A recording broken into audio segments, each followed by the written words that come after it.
Hi everyone, welcome to another video. Abul আবিরের নতুন একটা ভিডিওতে আপনাদের প্রত্যেকে স্বাগত জানাই। আশা করি আপনারা প্রত্যেকে ভালো আছেন, সুস্থ আছেন এবং আপনাদের শখের পাখিরাও খুব ভালো আছে।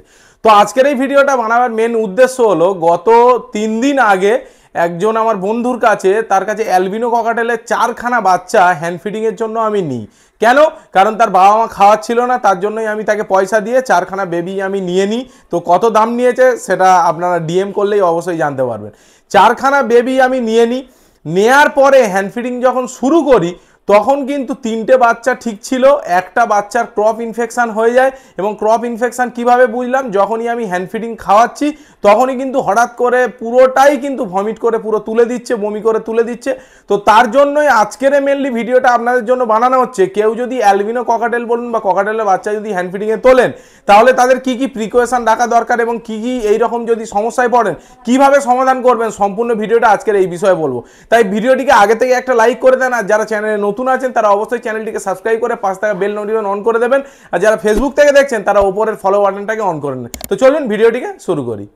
তো আপনাদেরকে এই 4খানা বেবিকে দেখাবো, কোন বেবিটা আমার ভমিট করছিল, উইক হয়ে গেছিল, সেই বেবিটাকেও আপনাদের দেখাবো এবং কোন কোন মেডিসিন আমি ইউজ করে পাখিটিকে ঠিক করলাম এবং কোন হ্যান্ড ফিডিং ফর্মুলা ইউজ করছি, সম্পূর্ণ এই ভিডিওটা আপনাদেরকে দেখানো হবে। তাই সম্পূর্ণ ভিডিওটিকে স্কিপ না করেই আপনারা যদি দেখতে পারেন, তাহলে এই রকম সমস্যায় যদি পড়েন তাহলে ডেফিনেটলি কিন্তু আপনারা সলিউশন করতে পারেন। তো চলুন আপনাদেরকে আগে আমি দেখিয়ে দেবো যে 4খানা যে বেবি আমি এনেছি তো তাদের কেমন অবস্থা দেখুন। এইখানে দেখুন 4খানা বেবি আছে। 4খানার মধ্যে এই যে বেবিটা দেখতে পাচ্ছেন, এই যে বেবিটা দেখুন খাওয়ার জন্য কিন্তু করছে, ঠিক আছে। এই বেবিটাই কিন্তু সমস্যায় ছিল। তো এবারে আপনাদেরকে দেখাবো কোন কোন মেডিসিন ইউজ করলাম এবং সেই বিষয়টা আপনাদেরকে দেখাবো। ফার্স্ট আমি ইউজ করছি কি নিউট্রিবার্ডের A19 হচ্ছে হ্যান্ড ফিডিং ফর্মুলা। তো এটাকে আমি পাতলা করে খাওয়াচ্ছি। অ্যাকচুয়ালি ককাটেলের জন্য হচ্ছে A21 ফর্মুলা, তো আমি এটাকে ইউজ করছি হচ্ছে 19 ফর্মুলা। তো এতেও আপনাদের কাজ চলে যাবে যদিও আপনাদের এইরকম সমস্যায় পড়ে। আর এরপরে দেখাবো যে কোন কোন মেডিসিন আমি ইউজ করছি। আমি বমির জন্য ইউজ করেছি কি খাওয়াবার আগে আমি কি নাক্স ভূমিকা 30 পাওয়ারের হচ্ছে হোমিওপ্যাথি ওষুধ আমি ওকে 2 ফোঁটা গালে দিয়ে দিয়েছি। তারপর আমি আধা ঘন্টা ওয়েট করেছি। আধা ঘন্টা ওয়েট করার পরে তারপর আমি এই দুটো মেডিসিন ইউজ করেছি।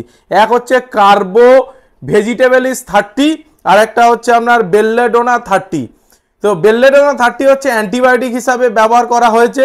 আর এটা হচ্ছে কার্বো ভেজিটেবলিস ইউজ করা হয়েছে কেন, যাদের উইকনেস, যাতে ডাইজেস্টিভ ঠিকঠাক হয়, যাতে দুর্বল ভাব না আসে, তার জন্যই কিন্তু এই দুটো মেডিসিন ইউজ করা হয়েছে। তো এবারে আপনাদের বলবো যে আপনাদের কি কি প্রিকশন রাখা দরকার, এরকম যদি সমস্যায় পড়েন কি কি প্রিকশন নেবেন। ফার্স্ট দেখুন, আপনি যে পাত্রে হ্যান্ড ফিডিং ফর্মুলা গুলবেন সেই পাত্রটাকে পুরোপুরি হাইজিন করে নিতে হবে এবং যে হ্যান্ড ফিডিং ফর্মুলা আপনি ইউজ করছেন সেটাকেও প্রপারভাবে আপনাকে কিন্তু মেল্ট করতে হবে ওয়ার্ম ওয়াটারে, যেখানে 40 থেকে 30 ডিগ্রি সেন্টিগ্রেড থাকবে জলের উষ্ণতা। তার মধ্যে এই হ্যান্ড ফিডিং ফর্মুলাটাকে আপনাকে নিতে হবে, নিয়ে ভালো করে মেল্ট করতে হবে।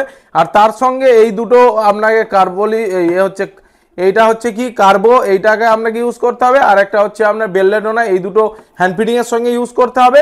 আর এটা হচ্ছে আপনার এমটি স্টমাকে খাওয়ার আধ ঘন্টা আগে আপনাকে কিন্তু ইউজ করতে হবে।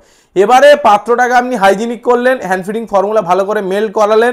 করানোর পরে আপনার ওই পাখিটা 20-22 দিনের বাচ্চা আপনার কিন্তু ম্যাক্সিমাম হ্যান্ড ফিডিং ফর্মুলা নেবে 10 থেকে 12 ml। আমি ওকে দিয়েছি কত 5 থেকে 7 ml হচ্ছে হ্যান্ড ফিডিং ফর্মুলা, অল্প অল্প করে দিচ্ছি। যদিও আপনারা হ্যান্ড ফিডিং ফর্মুলা বা যদি বাচ্চাকে হ্যান্ড ফিডিংয়ে তোলেন তাহলে এই জিনিসটা ম্যাক্সিমাম ক্ষেত্রে হয় ককাটেলের বাচ্চার ক্ষেত্রে, যে বাচ্চা হচ্ছে ক্রপ ইনফেকশন হয়, ম্যাক্সিমাম বাচ্চা মরে ক্রপ ইনফেকশনের জন্য। তো এই 3টে মেডিসিন যদি আপনারা প্রপারভাবে ইউজ করতে পারেন তাহলে ডেফিনেটলি আপনাদের প্রবলেম কিন্তু সলিউশন হয়ে যাবে। কারণ অনেকেই বলেছিল যে আপনার অ্যাপেল সিডার ভিনিগার দিয়ে আগে ক্রপটাকে ওয়াশ করাতে হবে, তারপরে আপনার হচ্ছে মেট্রোজিল, তার সঙ্গে হচ্ছে আপনার নোভা জার্মিনা সাসপেনশন, তার সঙ্গে হচ্ছে আপনার ডিস্টিল ওয়াটার, এরকম অনেক ভিডিও আপনারাও ইউটিউবে হয়তো দেখেছেন। কিন্তু আমি আমার নিজের এক্সপেরিয়েন্সে, আমার এই 3 দিনের এক্সপেরিয়েন্সে পাখিটা এখন পুরোপুরি সুস্থ এবং হ্যান্ড ফিডিংও টুকটুক করে নিচ্ছে। তার জন্যই আপনাদের কাছে এই ভিডিওটাকে উপস্থাপন করলাম। যদি ভিডিওটি ভালো লাগে তাহলে অবশ্যই কিন্তু একটা লাইক দিতে ভুলবেন না, কারণ আপনাদের একটা লাইকেই কিন্তু আমি পরবর্তী ভিডিও বানাবার জন্য মোটিভেট হই। তো চলুন আজকের ভিডিওটাকে এখানে শেষ করছি। এতক্ষণ আমাদের সঙ্গে জুড়ে থাকার জন্য আপনাদেরকে অসংখ্য ধন্যবাদ জানাই।